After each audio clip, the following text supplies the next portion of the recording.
Welcome to Clarence Esplanade, the start line of the Great South Run. This road transforms into a sea of colour as 25,000 people don their charity vests and head off on their 10-mile journey.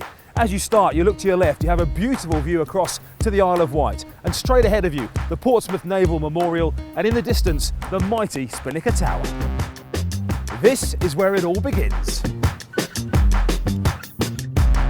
Through your first mile, this is where it all began for the city. This is Old Portsmouth, which houses many historical buildings, including the Royal Garrison Church. That dates back to 1212 and it's the oldest garrison church in Britain. As you head out through Old Portsmouth, don't forget to take a look at Portsmouth Cathedral on your left as you head out along the High Street. It's time to enter the Portsmouth Historic Dockyard with the Spinnaker Tower soaring above you at 170 metres tall, taller than the London Eye, taller than Big Ben and taller than Blackpool Tower, and of course HMS Warrior to greet you too.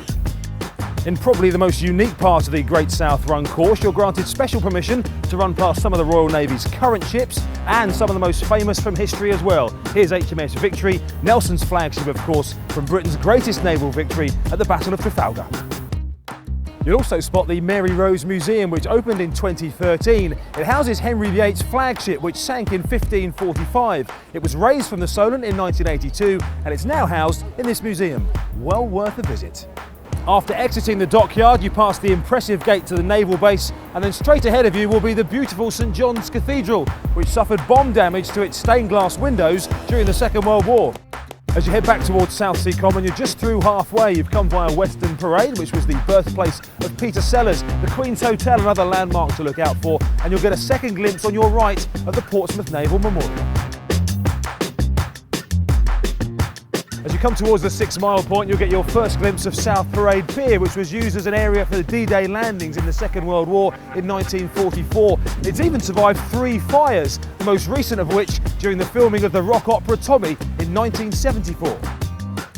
Here on Henderson Road, you're just approaching the 8-mile mark. They'll be coming out of their houses to support you. Then it's heading back towards the seafront to turn for the final 2 miles. Make sure you save some energy because the famous Great South Run westerly wind can be a tricky one. Just before 9 miles, you reach the Yomper statue commemorating the Royal Marines and those who served with them in the Falklands War. And then it's on to the final mile where thousands of spectators will be waiting to welcome you home. And that's it. By the time you get back here to Southsea Castle, it's time to pick up your medal, your goodie bag and celebrate completing the world's leading 10-mile running event.